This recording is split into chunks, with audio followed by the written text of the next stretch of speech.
Hello friends, તો દર મહિનાની પહેલી તારીખે જેમ કે સભા હોય છે એમ આજે પણ પહેલી તારીખ આવી ગઈ અને આજે પણ સભા છે. અને મારે તો જો સભામાં આમ તો ન જાવ ને તોય હાલે, પણ મને સભામાં તો જવું જ હોય. કારણ કે પહેલી તારીખની સભા હોય તો ભગવાનનું થોડું ઘણું વધુ થાય. અને તમે જોવો કે અત્યારે મારા ઘરની હાલત શું છે જોવો. કારણ કે મારે ઘર બદલાવાનું છે એટલે હું પેકિંગ કરું છું, તો મારી પાસે જરાય ટાઈમ નથી અને હું બહુ થાકી ગઈ છું. છતાંય મને એમ થાય કે પહેલી તારીખની સભામાં હું જાઉં અને થોડા ઘણા ભગવાનના નામ લઈ લઉં અને થોડીક માળા થઈ જાય. કારણ કે હમણાં અઠવાડિયું 10 દિવસ તો સાવ ફ્રી જ નહીં હોઈએ. તો ચાલો હું જાઉં છું મંદિરે માળાને લઈને બધું. અને જોતા રહેજો આખો વ્લોગ્સ. આજે સભામાં કેટલા લોકો આવ્યા છે, શું છે એ બધું તમને આ વ્લોગ્સમાં હું વિડીયો દ્વારા જણાવીશ. તો જોતા રહેજો સોનું ફેમિલી વ્લોગ્સ અને વિડીયોને લાઈક કરજો અને શેર કરજો. તો જો આ છે અમારા મંદિરના હેતાળા ઘનશ્યામ મહારાજ.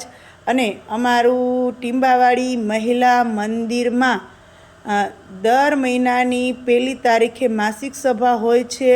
અને બેનો સરસ મજાનું કથા, વાર્તા, ધૂન, કીર્તન અને જીવન જીવવાની એક સરસ મજાની શૈલી કે એક ગૃહસ્થને કેવી રીતના જીવવું એ બધું જ આ મહિલા મંદિરના સાંખ્યોગી માતાઓ દ્વારા અમને જ્ઞાન મળે છે. અને અમે ઘણું જ એવું શીખ્યા છે કે જેનું અમને જ્ઞાન પણ નહોતું. પણ કહેવાય ને કે સત્સંગમાં જ્યારે ડગલું ભરીએ ને ત્યારે આપણે એક પછી એક ડગલું ભરતા જઈએ ને, એમ આ સંતો સાંખ્યોગી માતાઓ દ્વારા આપણને કેટલુંય જાણવા મળે છે. જો અત્યારે એ કેવી સરસ મજાની ભગવાનની વાતની સાથે એક ઉદાહરણ તરીકે અમને સમજાવે છે કે જેથી અમને આસાનીથી સમજાઈ પણ જાય અને હાસ્યની સાથે કંટાળો પણ ના આવે. કે નકર ઘણી વખત કથા તો વાંચતા હોય બધાય, પણ સીધી વાંચે જાય ને એટલે કંટાળો આવે. પણ અમારે છે ને સાંખ્યોગી માતાઓને ક્યારેક એવો ટૂચકો મૂકી દઈએ કે અમને બધાને આમ હાસ્ય પણ થઈ જાય અને બેનોને એમ થાય કે નહીં અહીંયા જ છે એમ. એટલે ખૂબ મજા આવે અને અમે બહુ ભાગ્યશાળી છીએ કે અમને આવું સરસ મજાનું મંદિર મળ્યું. મંદિરમાં પહેલાં તકતો હતો, પછી આ સાંખ્યોગી માતાઓ એટલો દાખલો કર્યો છે, એટલું વિચરણ કર્યું છે ભૂખા તરસા. અને પછી જ્યારે આ જે મૂર્તિ છે ને, તો અમે બધા એ મૂર્તિને જોઈને બહુ રાજી થઈએ છીએ. અમે બહુ આનંદમાં આવીએ કે અમે કેવા ભાગ્યશાળી છીએ કે અમે રોજ મંદિરનું પગથિયું ચડીએ છીએ અને રોજ હેતાળા ઘનશ્યામ મહારાજના દર્શન કરીએ છીએ. અને આ હેતાળા ઘનશ્યામ મહારાજ એવા છે કે દરેકની મનોકામના પૂર્ણ કરે. સાચા દિલથી બે હાથ જોડીને જ્યારે ભગવાનને પ્રાર્થના કરીએ ને, ત્યારે કહેવાય ને કે આપણે એક ડગલું હાલીએ ને તો ભગવાન 2 ડગલા હાલે. કથા વાર્તા પૂરી થઈ એટલે સરસ મજાની સાંજની આરતી થઈ.